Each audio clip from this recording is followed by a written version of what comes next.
Hi everyone, today is going to be a little bit of a chatty video, and predominantly I'm filming it because a couple of you have asked me what I recommend using with my stamp sets, and I have done a similar-ish video where I talked predominantly about the inks in the beginning, so you can find those on my channel.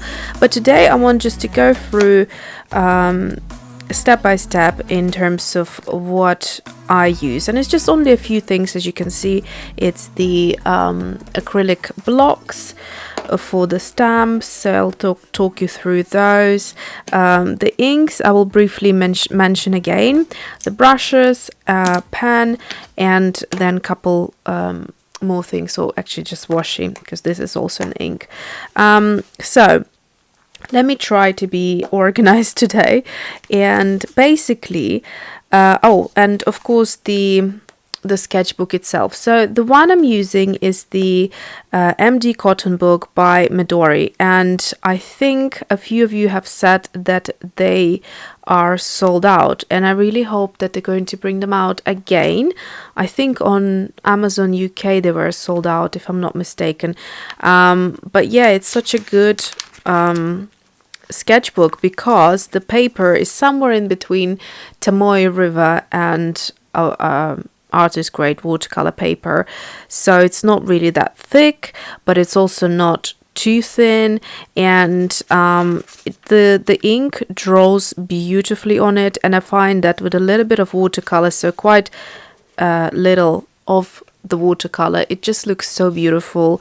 So something about the paper makes me really enjoy stamping and drawing faces and all of that. So, you know, if I do a quick flip through, you can see it's all, even before I started doing these stamps, it's all kind of face illustrations. So yeah, so I would highly recommend that if you can get hold of it, and I really hope that they will bring out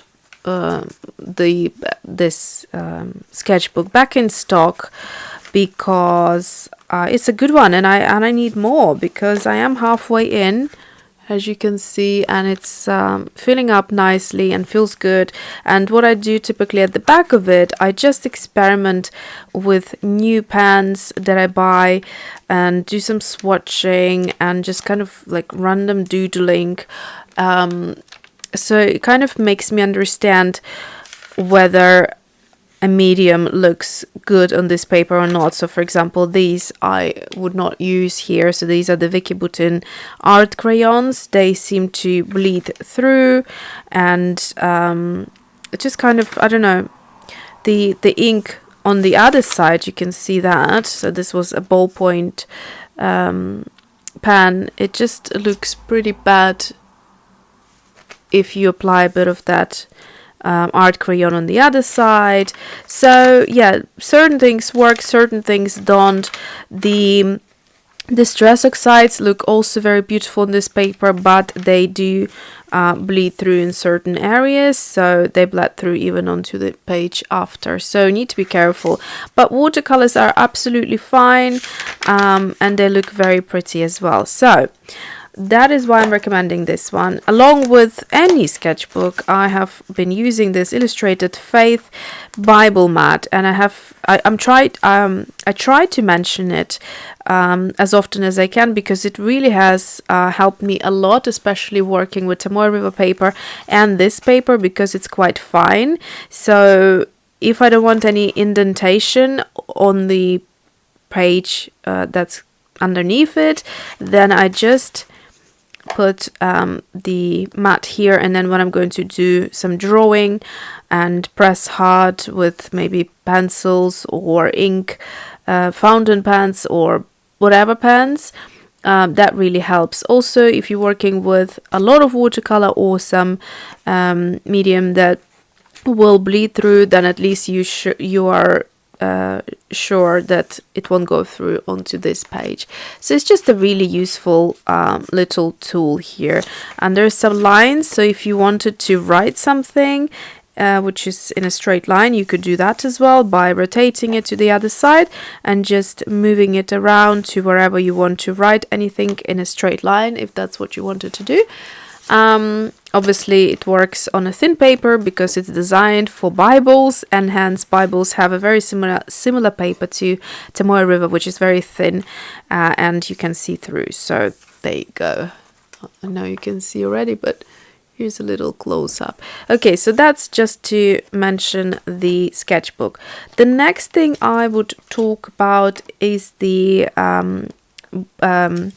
acrylic blocks for stamps. Now there are so many out there, and I've seen different shapes. There are also some round ones, and there are some which look like a flower, so it'd be this size, but it would sort of have these like a scalloped edging to it, which is designed so that you can comfortably hold it in your hands rather than a square. So there are many options for you to pick. I have a few here. So to begin with, I have this one, which is quite affordable, and I got it from Hobby Crafts, and I think that would be like Hobby Lobby or something equivalent in US. And these are very simple, very basic.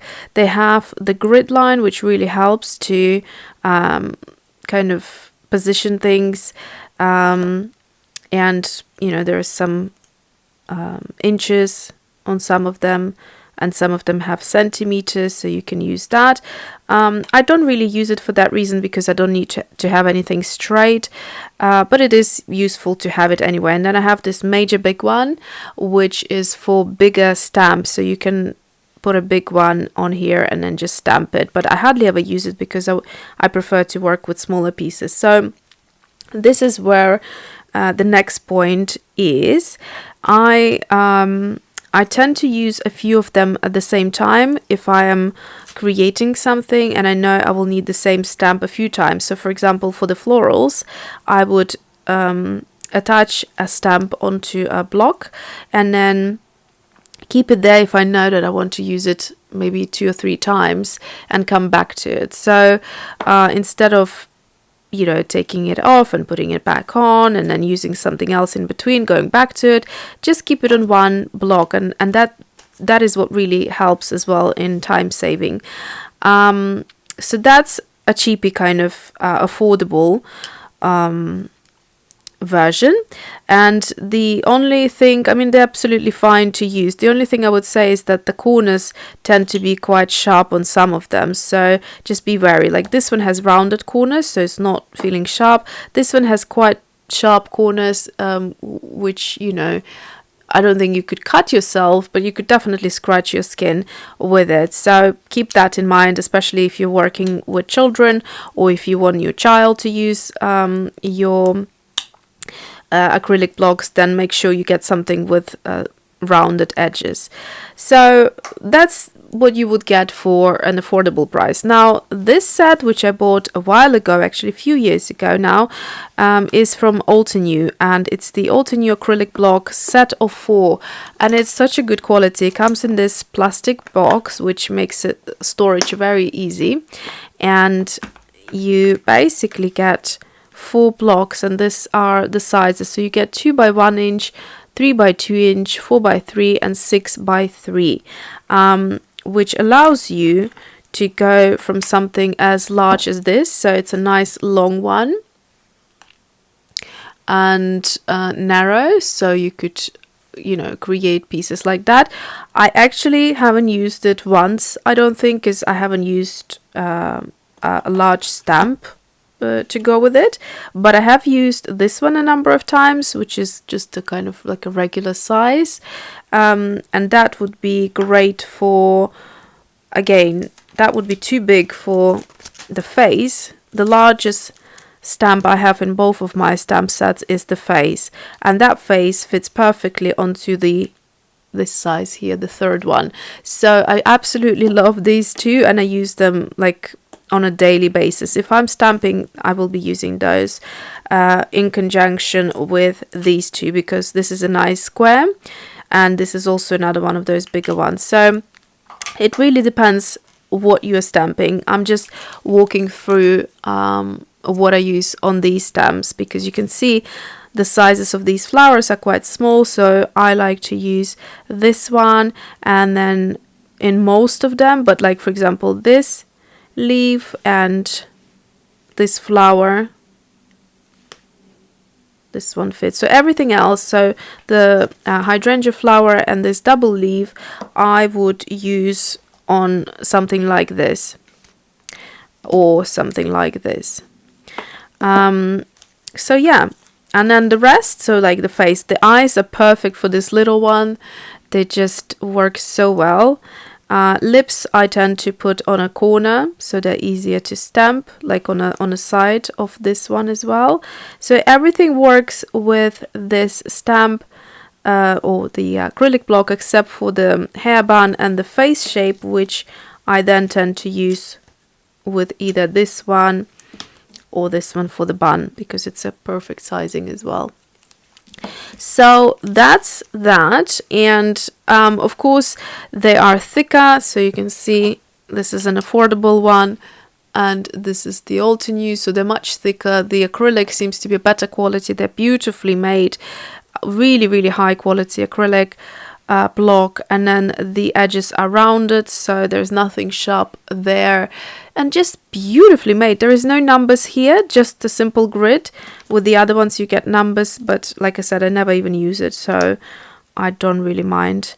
Yeah, really good quality, and I would highly advise it. Also the fact that it comes in a nice box here, and it allows you different sizes in one set, so that's a good one to have if you want to spend a little bit more and have something a bit higher quality. The next thing I want to talk about is the inks. So the inks I have touched on before. So these are the inks that I use kind of regularly. For color, we're talking about these four, and this one is a bit of a speciality one, which is recommended to protect your stamps from discoloring or from getting stained by archival inks. So basically you are supposed to use this ink before. It's a Watermark stamp pad, so you can see it's clear, and you put your stamp into this first, and then into whatever archival other ink you want to put. So this is also archival ink, but it's a light gray, so I find it doesn't stain the stamps as evidently as the black one does. So the black one does, and I will show you on one of my sets here. So here, for instance, you can see they're all kind of stained. I don't mind that, because to me that's actually quite normal, but if you want to try prevent that a little bit, try using this one. And then here the brown ink, that's actually the VersaFine.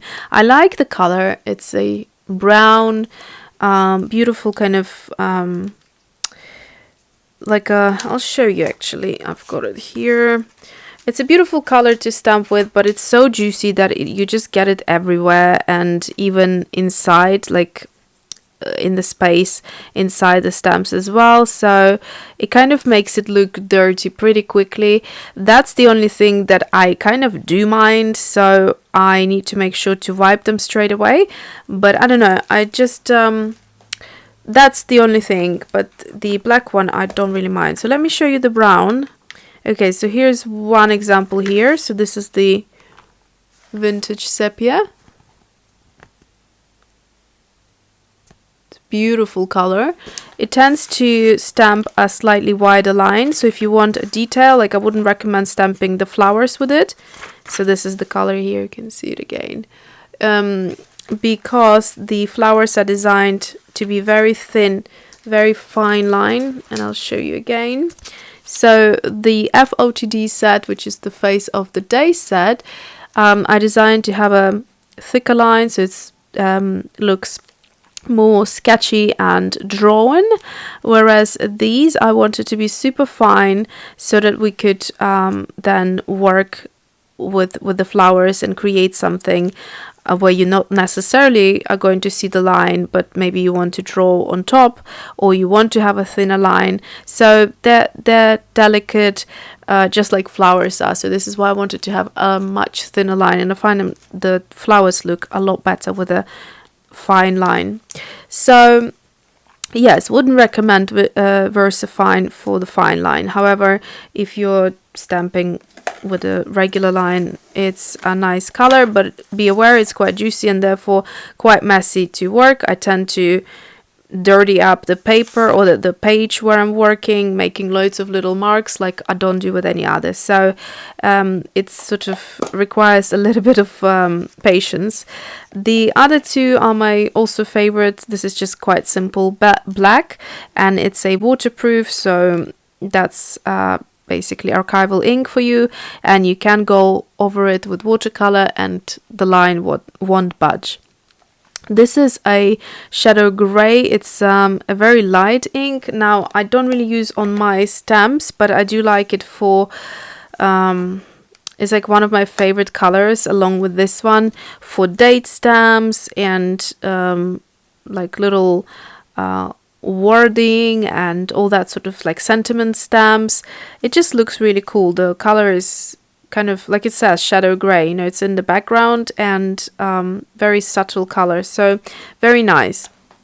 Now I'll show you an example here. So here's an example. This is actually the illustration that I designed for the packaging of my FOTD set. So this is this girl here, and this is the original. And you can see if you look closer, there's little freckles here, which I will come back to in a second. But here's just to show you what happens if you stamp with a black permanent ink, that you can do loads of watercolors over top of it. You're not going to get any bleeding from the black, and it just looks crisp and yeah, just basically a stamped image. Whereas if you want to play around and you don't want that black line, then you can create loads of other things which makes it look like you actually drew it yourself. And the trick here is this Tattered rose from Tim Holtz Distress ink, where if you look closely on the rose, you can see this little bit of the Tattered rose peeking out there. And basically I've done everything in Tattered rose and then went over with the Copic markers here and just played around, and you can see the outlining I have done with a super fine. This is actually another thing I should have included, this one here. So this is the Muji 0.25. So it was super fine, and you can see how thin the line is, and that is not waterproof. So this is a water soluble ink. So if you would go on top of it with Copic or alcohol markers, any wet medium like watercolors, you basically would make the ink bleed. So this is only to go on top of everything once everything is finished. And just do the doodling and the outlining. So yeah, up to you. By the way, since we're at this again, I think I mentioned it, but I'm not entirely sure. Maybe I cut it out when I was editing about these roses. Let me know, because I don't think no one said anything, so I might have cut it out. Anyway, do you like the shape of this rose? Because I might, if you do. I personally really like it, and I do have it, because when I was designing the set, I designed it to be something completely different, which I didn't like in the end, so I scrapped it and I started again. Actually, I kept a couple of things here, but just predominantly like 90% I removed and started again, designing it from the scratch. But this rose, I'm in love. Like, I just love it, and I have it because it's obviously a sample, so I can work with it. But if you like it, do let me know, and I might make it come back in the future. So let me know what you think about it. It's such a good size. It's really nice to create cards with it or anything else really, or use on your girls as well. So I like it. It's the biggest one. It's even bigger than I have the hydrangea flowers. So if I just hold, where's the, it's here. So this is the hydrangea flower, and you can see the rose next to it is even bigger. So there you go. Yeah, so let me know about that. Oh, it's all falling. All right, so let's move on to the final thing. Oh, yeah, 2 more things. So basically, the pan that I have just mentioned, this is great to do finishing touches once everything is done, everything is dry, and you're not going to add any moisture to the ink. So like this example. However, if you do want to draw something and then add watercolor on top of it, like for example, not even this, because this is this ink here, the Archival Jet Black, but let me show you an example. So for example here, if you wanted to draw everything out and then start watercoloring, what you can do is use this pen, which is fine nib. It's great for that, but most importantly it's got waterproofing, so platinum carbon ink. I'll link everything down below.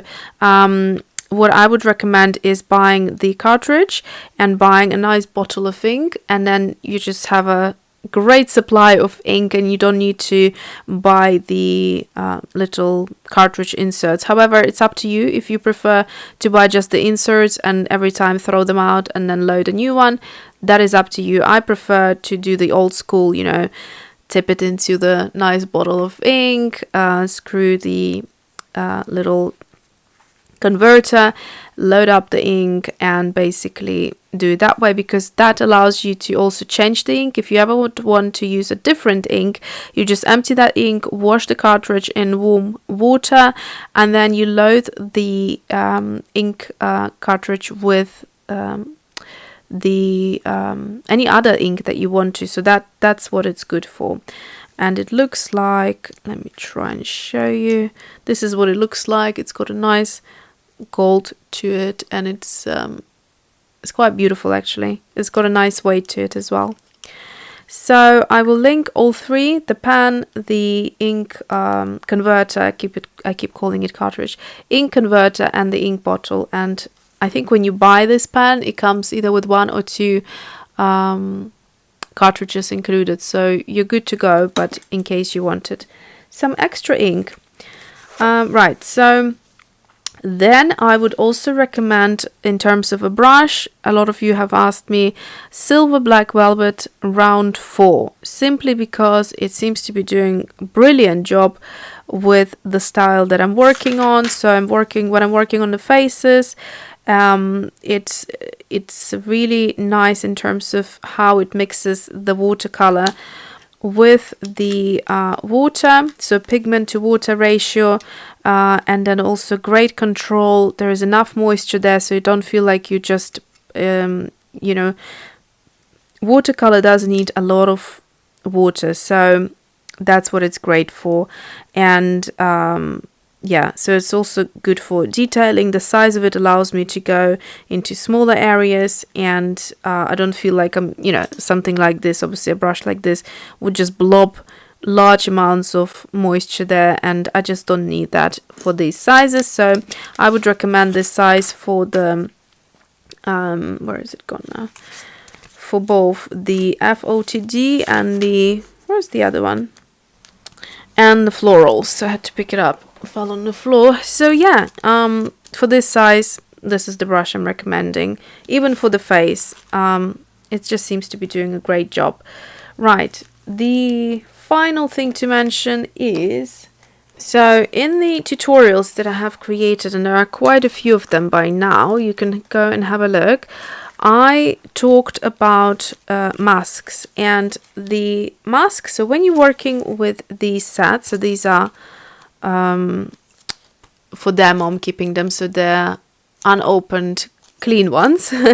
But this is the one I'm working with, so it's all used. So when I'm working with these, I figured out a really neat way to work with masks. By the way, if you're new to this channel, this watercolor palette has been sold out in 2 days, which I'm really proud of.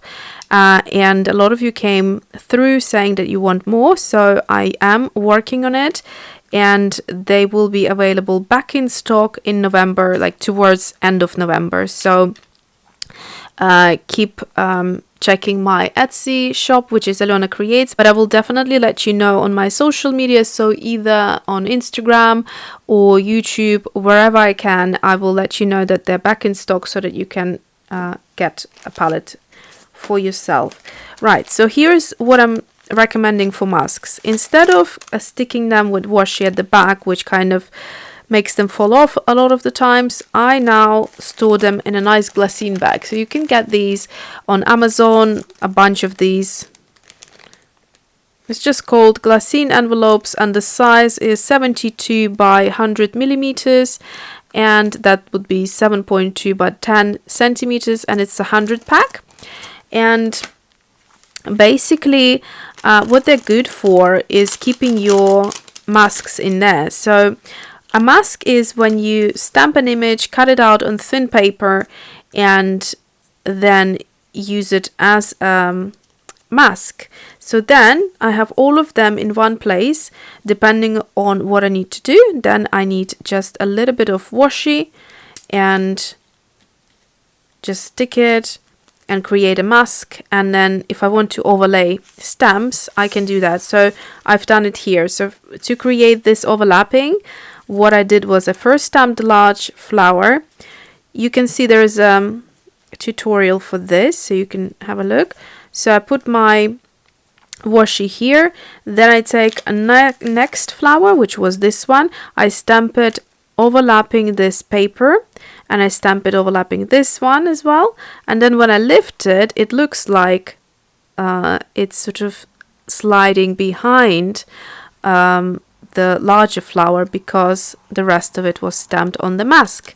And that's what the masks are great for. Then you just remove the washi and you put it all back in your glassine bag after you're finished, and that is it. So it's only a few things that you really need, but yeah, it just takes some practice to figure out things, and I thought I'll just share with you what or how I am doing it, so that it might save you time figuring it out on your own. So I hope this helped. Oh, I forgot to do one more thing. Yeah, so when I showed you these little freckles, if you are into freckles, and I think they're super adorable, and I'll show you how I do them, which is really, really simple, but I thought I might share this with you beforehand, so that if you want, you could go ahead and buy it. So this is a Jackson's Pure Sable Spotter brush in size 2.